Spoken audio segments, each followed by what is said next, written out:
दोस्तों नमस्कार, स्वागत है आप सभी का द न्यूज लॉन्चर के मंच पर। मैं हूं आपके साथ अदिति। पुणे में खड़ी हुई एक बस में 26 साल की युवती के साथ दुष्कर्म होता है और खबर मीडिया से पूरी तरीके से गायब हो जाता है। बस में बंद करके उस 26 साल की महिला की लड़की की इज्जत लूट ली जाती है। पुणे में फिर एक निर्भया कांड और फडणवीस की सरकार के मुंह पर एक तरीके से ताला लग गया है। फडणवीस की पुलिस अभी तक किसी की गिरफ्तार नहीं कर पाई, किसी की गिरफ्तारी नहीं कर पाई। एक तरीके से सीएम के जुबान पर भी ताला लग गया है। इस पर विस्तारित चर्चा करेंगे। हमारे साथ एनसीपी की ओर से सुनील माने जी जुड़ गए हैं। स्वागत है सर न्यूज लॉन्चर के मंच पर हमारे साथ जुड़ने के लिए। सर, पूरे मामले के बारे में पहले मैं आपसे जानना चाहूंगी कि पुणे में क्या कुछ हुआ और उसके बाद सरकार किस तरह से काम कर रही है, पुलिस किस तरीके से काम कर रही है, महिला की सेफ्टी सिक्योरिटी पर आएंगे।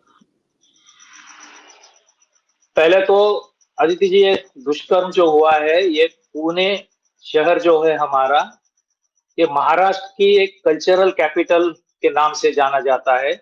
एजुकेशन का हब है, ऑक्सफोर्ड ऑफ द ईस्ट कहा जाता है।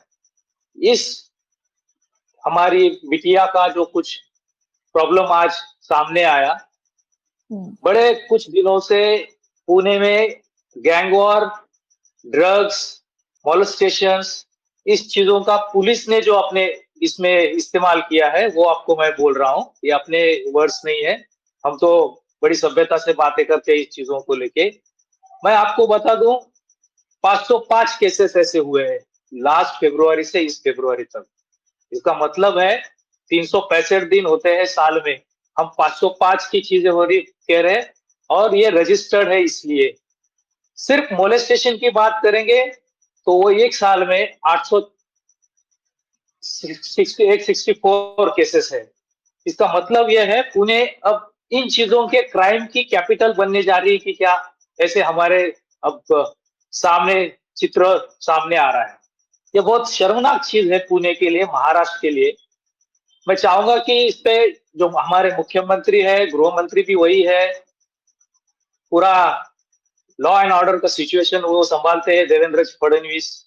उन्होंने अभी एटलीस्ट सामने आके बताना चाहिए क्या कर रहे हैं, हम क्या करना चाह रहे हैं। इसलिए कि आपको हम जो नेशनल क्राइम ब्यूरो की जो संख्या बताते हैं, उसका डेटा बताते हैं, आश्चर्य होगा कि देश में जो प्रमाण बढ़ रहा है इस चीजों को लेके। मुंबई 1 नंबर पे है, महाराष्ट्र, नागपुर 2 नंबर पे है और हमारा पुणे 3 नंबर पे है। इन आंकड़ों से लग नहीं रहा कि ये संख्या कम हो रही है। इस चीज को लेके हम बहुत चिंतित है। ये बहुत वरीसम जिसे कहते हैं सिचुएशन है पुणे के लिए। मैं आपको एक संज्ञान कर दूं एक बात का। 2 दिन पहले पुणे से एक जो हमारे सांसद है, केंद्र में राज्य मंत्री है, मिनिस्टर है मुरलीधर जी मोहोल, उनके साथ जो इलेक्शन में बंदा काम कर रहा था, उसको ही उनके घर के सामने चौक में, बहुत दूरी पर नहीं है, 1.5-2 किलोमीटर की दूरी पर है, दिन दहाड़े इतने बुरे तरीके से उसी एरिया के मोहल नाम के गैंग ने मारा है। मतलब रास्ते पे ऐसी बिल्कुल ही शर्मनाक हरकतें होने शुरू हुई है। यहाँ गैंग्स बहुत पैमाने में बढ़ चुकी है। ड्रग्स के मामले में आपको बता दूं, पुणे से लेके छोटे छोटे बस्तियों में, झुग्गी झोपड़े में ड्रग्स के मिलना शुरू हुआ है, स्कूलों में ड्रग्स मिलना शुरू हुआ है। पुणे अब किसी के बस में नहीं, इस चीज में हम आ चुके हैं। अरे वो हमारे लिए बहुत दर्दनाक चीज है। यहाँ के जो कुछ भी एडमिनिस्ट्रेशन हेड है, शायद उनके हाथ से पुणे निकला जा रहा है। इस पे कुछ तो सर, बहुत ठोस ये जो करने की जरूरत है। ये पूरी जो घटना है यहाँ पर, मामला जो है इस तरीके से देखा जा सकता है कि एक लड़की जो है वो बस स्टॉप पे इंतजार करती है बस की, और एक लड़का आता है वहां, वो कहती है नहीं बस यहाँ से नहीं छूटेगी, दूसरे जगह से छूटेगी। वो दूसरे जगह पर उसको लेकर के जाते हैं और दूसरे बस में उसे बिठाया जाता है, मतलब जबरदस्ती, और बाद में कुंडी लगा करके उसके साथ दुष्कर्म होता है। और लड़की जो है वो वापस उसी रास्ते से वापस जाती है, उसके दोस्त से उसकी बात होती है, वो कहते पुलिस थाने में जाओ। 8 टीमें बनाई गई, 8 टीमें बनाई गई, लेकिन अभी तक किसी की गिरफ्तारी नहीं हुई। क्या सरकार की जवाबदेही नहीं बनती? गैंग वॉर अलग चीज है और महिला की सुरक्षा सेफ्टी सिक्योरिटी की बात अलग है, क्योंकि अभी लाडली बहना के नाम पर ही तो महाराष्ट्र में चुनाव जीता है ना। ये सिर्फ 2100 रुपए खाते में देने से क्या महिलाओं को आप सशक्त कर सकते हैं और उनकी सुरक्षा, उनकी सेफ्टी को आप एक तरीके से उसका एश्योरेंस आप दे सकते हैं? बिल्कुल, बिल्कुल ये गलत तरीके से इसका जो हैंडलिंग हुआ है।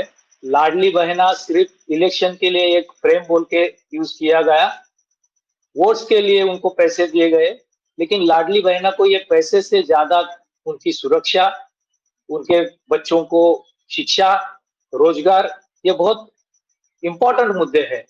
मुझे लगता है कि इस सरकार ने इन मुद्दों को सारासार नजरअंदाज कर दिया है। अब आपको मुंबई के पास जो छोटी बच्ची के साथ भी दुष्कर्म हुआ, एक आरोपी को पकड़ा गया, उसे गोली मार दी गई, किस्सा खत्म, उस वक्त इलेक्शन था। पर मैं जैसा आपको बता रहा हूँ, 500 से ज्यादा एक साल में पुणे जैसे शहर में, वो जो सिक्योर समझा जाता है, सबसे अच्छा समझा जाता है रहने के लिए, वहां अगर ये चीजें आ रही है सामने, तो बाकी चीजों को क्या कहे। ये तो यही मुद्दे है कि हम कह रहे बार बार कि महिलाएं सुरक्षा उनकी करनी चाहिए, वो ठीक से दिन में रात में इस चीजों को संभल के, मतलब उनको सुरक्षित लगना चाहिए कि हम शहर में घूम रहे हैं, काम कर रहे हैं, एजुकेशन ले रहे हैं। पर इस तरीके से अभी, इसके पहले भी मैं आपको बोलता हूँ, पूना स्टेशन में दिन दहाड़े मर्डर हुआ एक बेटी का, रास्ते पे सबके सामने। पुलिसिंग रास्ते पे भी नहीं हो रही है, ऐसी जगहों पर भी नहीं हो रही है, या बस में जो कुछ हुआ है उसके कारण। इसका मतलब यह है कि एडमिनिस्ट्रेशन, गवर्नमेंट इन सब मुद्दों को लेके फेल्योर पे फेल्योर सामने नजर आ रहा है। महिलाओं की सिर्फ लाडली बहना के लिए इस्तेमाल करना, वोट का इस्तेमाल करना, और हमारी बहना कितनी अच्छी हमको वोट दे रही है, ये पॉलिटिसाइज करना एक अलग बात है। और उनको ग्राउंड पे उतर के उनका रक्षण करना, उनकी रक्षा करना, उनके साथ रहना, उनको हमारे घर की बेटियां है, हमारे घर की माँ बहनें हैं, ये समझ के उनके साथ डटे रहना, ये बहुत अलग बात है। जो आंकड़े सामने आ रहे उससे तो ये नहीं दिखाई दे रहा कि ये महिलाओं की सुरक्षा में सरकार पूरी तरह से लगी हुई है। सर एक बार आंकड़ों पर गौर करते हैं। अभी हम कंट्रोल रूम एक बार वो रिपोर्ट चला दीजिए जरा। सर यहाँ पर देखिए, स्टेट वाइज अगर देखें तो जो रिपोर्टेड केसेस है इंडिया में, माइनर लड़कियों के साथ जिस तरीके से बर्ताव किया गया, व्यभिचार किया गया, दुष्कर्म किया गया, उसमें राजस्थान जो है वो टॉप पर है, 4685 केसेस। नीचे जाइए, उसके बाद आता है उत्तर प्रदेश। उत्तर प्रदेश में 2895 केसेस, और उसके बाद महाराष्ट्र 2299।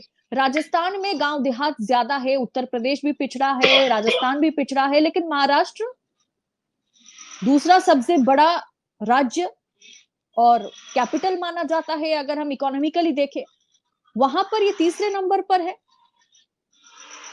डबल इंजन की सरकार है वहां पर, चुनी हुई सरकार को गिरा करके सरकार बनाई जाती है। यही तो बात हम बार बार दोहरा रहे हैं कि ये डबल इंजन, ट्रिपल इंजन का कोई मतलब नहीं है। आपका अगर इंटेंशन अच्छा है, अभी जो आंकड़े सामने सॉरी सामने आ रहे हैं, जिसका मतलब यह है कि राजस्थान या उत्तर प्रदेश के बाद 72 स्टेट इन चीजों को लेके महाराष्ट्र बन चुका है। ये कोई प्रोग्रेस नहीं है महाराष्ट्र का। महाराष्ट्र बड़ी अच्छी तरह से प्रोग्रेसिव, सबके लिए सिक्योर, काम देने वाला, एजुकेशन, शिक्षा देने वाला ऐसा स्टेट हुआ करता था। जैसे आपने जो आंकड़े दिखाए, ये टेंडेंसी है और ये टेंडेंसी बढ़ते जा रही है। शिक्षा का प्रावधान खत्म हो रहा है, रोजगार की संधि खत्म हो रही है, इनके लिए कंट्रोल करने के लिए जो सिस्टम चाहिए वो खत्म हो रहा है। इसके मायने ये सब आपको आंकड़े इसके आगे भी मेरी आशंका है, और ये अनफॉर्चुनेट है बात करने के लिए, ये बढ़ते जाएंगे क्योंकि आप किसी को काम नहीं दे रहे हो। ये अभी जो आपने जिक्र किया, वो इंसान वहां 2-2, 3-3 दिन उस प्लेटफॉर्म पे रहता है, रात में रहता है, दिन में रहता है, सिक्योरिटी सिस्टम कुछ को कुछ को पता नहीं। कोई बीटी आती है, उसको कोई छेड़ेगा, उसको कोई टोकेगा नहीं। मतलब इसका ये हुआ कि हमारे पास कोई सिस्टम नहीं है। ऐसे आंकड़े जो आपने दिखाए, महाराष्ट्र, मुझे आशंका है कि ये उत्तर प्रदेश से आगे ना निकल जाए। अभी हमारे इस स्टेट के जो डबल इंजन सरकार है, उनका तो एक घोष था, एक कहना था, ये ब्रीद वाक्य था कि महाराष्ट्र अब रुकेगा नहीं। मतलब इसका ये थोड़ी है कि ये इस चीजों में भी महाराष्ट्र रुकेगा नहीं। ये बहुत बुरी बात है महाराष्ट्र के लिए। महाराष्ट्र को मुंह छिपाने की जैसी ये सिचुएशन आ गई है, ये हमारे लिए बहुत दर्दनाक चीज है। महाराष्ट्र को शाहू फुले अंबेडकर का महाराष्ट्र कहा जाता है। वो इसलिए कि सावित्रीबाई फुले ने यहाँ स्कूल बच्चियों के लिए पहले शुरू किया। महात्मा फुले जी ने बहुत बड़ा काम किया। बाबा साहब भीमराव अंबेडकर ने बहुत बड़ा काम करके सारे देश के महिलाओं के झुग्गी झोपड़े में रहने वाले दीन दलितों के लिए काम किया। इसका जो फाउंडेशन है वो महाराष्ट्र का है। महर्षि कर्वे ने सारे बच्चियों को शिक्षण देने के लिए बात की। जस्टिस रानडे हमारे यहाँ से जो 1857 में मुंबई यूनिवर्सिटी से ग्रेजुएट पहले है, उन्होंने पूना में काम किया, महाराष्ट्र में काम किया, लोकमान्य तिलक ने काम किया। ये जो ग्राउंड वर्क हुआ है वो आपको कहीं दिखाई नहीं देगा, पर वो ग्राउंड वर्क पूरा टूटा जा रहा है। एक दूसरे के साथ भिड़ो, बाकी जो नॉन इश्यूज पे इश्यू बना के उनसे के साथ चर्चा करता रहो, वो सब ऑनलाइन झगड़ते रहो, लेकिन जो इश्यूज है ये अब जो हम क्या करें, ऑल ऑफ अ सडन एक पेटी का कुछ इश्यू आया तो अभी उस पर उछल कूद करेंगे लोग, एडमिनिस्ट्रेशन भागेगी, 4 टीम ने 10 टीम करके भागेगी, पर उसका प्रोएक्टिव जो मेजर चाहिए आदित्य जी, वो नहीं होता है। वो इसलिए नहीं होता है कि मैं आपको बता दूं, पुलिस पे प्रोटेक्शन करने का और बाकी चीजों का भी बहुत प्रेशर डाल रखा है। पुलिस भी अनप्रोफेशनल पुलिसिंग करने शुरू हो गई है। इसका ये मायने हुआ कि ड्रग्स पढ़ रहे हैं, अनएजुकेटेड यूथ को रास्ते पे ऐसे काम न होने के कारण कुछ भी कर रहे हैं। महिला बेटी कोई काम पे जा रही है तो उसको उसकी सुरक्षा हम नहीं कर पा रहे। इस सिचुएशन में अगर हम आ रहे तो इसका मतलब यह है कि आपने जो आंकड़े दिखाए, कुछ दिनों के बाद राजस्थान उत्तर प्रदेश से आगे महाराष्ट्र ना निकल जाए, ये हमारे जो आशंका है वो हमारे बेटियों को लेके हमें बहुत चिंता तैयार कर रही है। मतलब चिंताग्रस्त हम हो चुके हैं। इसमें लेके हम अब क्या करना चाहिए, तो हम बार बार मुख्यमंत्री को अपील करेंगे, आंदोलन करेंगे, रास्ते पे आएंगे, पर इससे हल हो रहा है क्या, ये हम सोचना चाहिए हमें सबको, ऑल पार्टीज को, एडमिनिस्ट्रेशन को, पुलिस को। अगर आप एक प्रोटेक्टिव एनवायरनमेंट बच्चियों को नहीं दे पाओगे तो बेटी बचाओ का कोई मतलब नहीं है। बेटी बचाओ ये सिर्फ वाक्य बन के रह गया है। बेटी आप बच नहीं रही। आप जो हाँ। इम्पोर्टेंट स्टेट की बात कर रहे हो, वहां अगर बच्चियों पे ऐसे मोलेस्टेशन की केसेस, उन पे अच्छी तरीके से ये उनका दुर्व्यवहार जो होने की जो चीजें सामने आती है, बेटी बचाओ ये सिर्फ फिर बात हो गई, उससे कुछ मायने नहीं रखती, खोखलापन सर, है वो। क्या आपको लगता है अगर महाराष्ट्र की बात की जाए, खास करके महाराष्ट्र में ये घटना घटी है, हर जगह पे, कहाँ नहीं घट रही है? शायद हम दोनों बात कर रहे हैं इस समय भी पता नहीं कहाँ क्या महिलाओं के साथ दुष्कर्म काफी हद तक कर दिया गया होगा। लेकिन सवाल है कि क्या महाराष्ट्र की राजनीति पर अगर नजर डाले तो सरकार कहाँ काम करेगी? महिलाओं के लिए क्या काम करेगी? सेफ्टी सिक्योरिटी की एश्योरेंस क्या देगी? सरकार तो पिछले 2.5 साल में इस राह पर बिजी थी कि किसकी सरकार को गिरा करके किसकी सरकार बनाया जाए, कौन से नेता को ईडी सीबीआई का डर दिखा करके अपने साथ शामिल किया जाए, आने वाले चुनावों में चुनावी जीत को किस तरीके से सुनिश्चित किया जाए। क्या हमारी सत्तारूढ़ पार्टी, लार्जेस्ट पार्टी जो है, क्या वो इसी काम में हमेशा लगी रहती है कि उसे बाकी काम काज से कोई मतलब नहीं होता? ये भी एक बड़ा मुद्दा है। ये बहुत ही मायना रखने वाला मुद्दा है, बहुत इंपॉर्टेंट इश्यू है। मेरा तो ये कहना है कि भारतीय जनता पार्टी ने अपने आप को इलेक्शन मशीनरी में कन्वर्ट कर रखा है। वो कैसे जीते, उस पे कैसे काम करे, सत्ता अपने पास कैसी रहे, उसके चलते उनका जो एजेंडा है वो कैसे बनाए रखे, यही फ्रेमवर्क में काम हो रहा है। हमारे हम अनफॉर्चुनेट है ये पूरे देश की जनता, इतने बड़े बड़े मैंडेट आने के बाद, आप आदित्य जी ये समझिए कि महाराष्ट्र में आज तक, महाराष्ट्र बनने के बाद से आज तक के हिस्ट्री में इतना बड़ा मैंडेट कभी नहीं आया, जो कि इस वक्त सारी जनता बीजेपी के और उनके अलाइड पार्टी एकनाथ शिंदे जी के और अजित पवार के खिलाफ थी। फिर भी इतना बड़ा मैंडेट लिया और उसके बाद सबसे एडमिनिस्ट्रेशन गंदा चल रहा है। इसका मतलब क्या है? इसका मतलब है कि ये सिर्फ बीजेपी और उसके अलाइड पार्टीज, इनका जो गठबंधन है वो चाहता है कि सत्ता, संपत्ति और उसके लिए हमारा जो एजेंडा है वो हमारे लिए काम करता रहे, हम सब कुछ कर दे। मुझे इसमें एक एकेडमिक इंपॉर्टेंट इश्यू है। बीजेपी जैसी पॉलिटिकल पार्टी पावर में आई है, उनका पावर का जो तरीका है वो आपने सब बता भी दिया। वो पावर में आने के लिए जो कुछ भी हथकंडे अपना रही है, ईडी सीबीआई से लेके बाकी सब चीजों के लिए, पुलिसिंग और सब चीजों को लेके, होता क्या है, पॉलिटिकल पार्टी जो पावर में होती है उसका सोचने का तरीका, वो काम करने का तरीका, ये पर्कुलेट होता है एडमिनिस्ट्रेशन में। पूरी मशीनरी वो समझ के उसके ढंग से काम करती है। कुछ लोगों ने बहुत ही भद्दे तरीके से ऑफिसर्स ने कमेंट्स की हुई मेरे पास सामने है, महाराष्ट्र के मंत्रालय में, पूना के कारपोरेशंस में, कलेक्टर ऑफिसेस में, कि जो मिनिस्टर इन अधिकारियों को, ऑफिसर्स को कंट्रोल करना चाहिए ये सब चीजों के लिए, अगर वो ही उनका नहीं सुनेंगे तो ये सारा कंट्रोल निकल जाता है। वही सिचुएशन आज महाराष्ट्र में। आपको मैं दो इंपॉर्टेंट चीजें बताता हूँ। ये जो आज का दुर्व्यवहार की जो घटना सामने आई है, वो उसे कहते हैं एसटी महामंडल। ये जो रोड ट्रांसपोर्टेशन का डिपार्टमेंट है, वो शिवसेना शिंदे गुट के मिनिस्टर के पास है, प्रताप सरनाईक के पास। उनके पास पद है, मिनिस्ट्री है, पर कंट्रोल नहीं। इस मिनिस्टर को उनके डिपार्टमेंट के बसेस के, पूरे स्टेट भर के बस के रेट्स बढ़ा दिए गए, टिकट की दरों में बढ़ोतरी कर दी गई। इन मिनिस्टर को कुछ पता नहीं था। कमिश्नर ने, सेक्रेटरी ने अपने आप बढ़ा दिया। इसका जो कोऑर्डिनेशन चाहिए, चीफ मिनिस्टर अपने ढंग से काम करते हैं, वो अपने पास पूरा कंट्रोल रखे हुए है, मिनिस्टर को कुछ पता नहीं। इसका जो गैर इस्तेमाल है वो ऑफिसर्स लेते हैं, एडमिनिस्ट्रेशन लेता है। वही सारे महाराष्ट्र में शुरू है।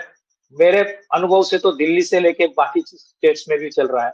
इसका कारण यह है कि जो एडमिनिस्ट्रेशन के मुख्य मुद्दे हैं, सुरक्षा, शिक्षा, आरोग्य, इस सारे चीजों से मुद्दे भटके जाके अभी रेवेन्यू कैसे बढ़ाए, ये लाडली बहना के लिए पैसा सर डाल सर दिया है एक तो वो सवाल कैसे एक बढ़ाए। सवाल ये भी करती हूँ, क्योंकि आज आप लोग विपक्ष में हैं, तो विपक्ष में बैठकर सत्ता से सवाल पूछना काफी आसान हो जाता है, फिर विपक्ष का काम ही वही है। लेकिन जब आप लोग सत्ता पक्ष में थे, तब आप लोगों ने क्या किया महिला सुरक्षा के लिए? क्या ऐसा कोई स्पीड नंबर डायल करने से बहुत महिलाओं को राहत मिल सकती है, पुलिस तत्पर होकर के पहुंच सकती है? क्या इस तरह का कामकाज जो है, मैंने तो नहीं सुना कि इस तरह तरीके का कोई काम जो है आप लोगों आपकी सरकार में हुई थी, जब वहां पर महागठबंधन की सरकार थी, महाविकास आघाड़ी की सरकार थी। अदिति जी, उस जो 2 ढाई साल का पीरियड हमें मिला, माननीय शरद पवार साहब की जो हम्म। गठबंधन उन्होंने जो शुरू किया, आपको याद होगा 1.5 2 साल तो कोविड का पीरियड था। उसमें एडमिनिस्ट्रेशन स्ट्रीमलाइन करना, पहले गवर्नमेंट से सब लेके आज की जो सिचुएशन है, उस इसमें आपको याद होगा निर्भया कांड के बाद जो गवर्नमेंट ऑफ इंडिया ने जो प्रावधान सामने लाया था, जो लॉ सामने लाया था, उसका हम्म। फॉलोअप लेके महाराष्ट्र में वो लागू करने के लिए बहुत सारी मशक्कत करनी पड़ी इसकी, इधर की गवर्नमेंट को।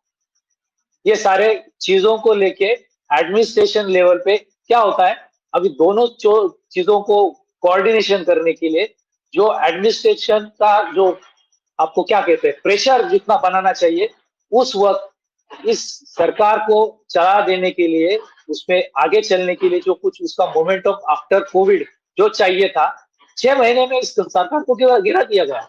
क्या काम करेंगे? कोई एडमिनिस्ट्रेशन को काम करने नहीं दिया, गवर्नमेंट को काम करने नहीं दिया, और सरकार गिरा दी बीच में पार्टियां फोड़ के। यह तो जमीनी हकीकत है।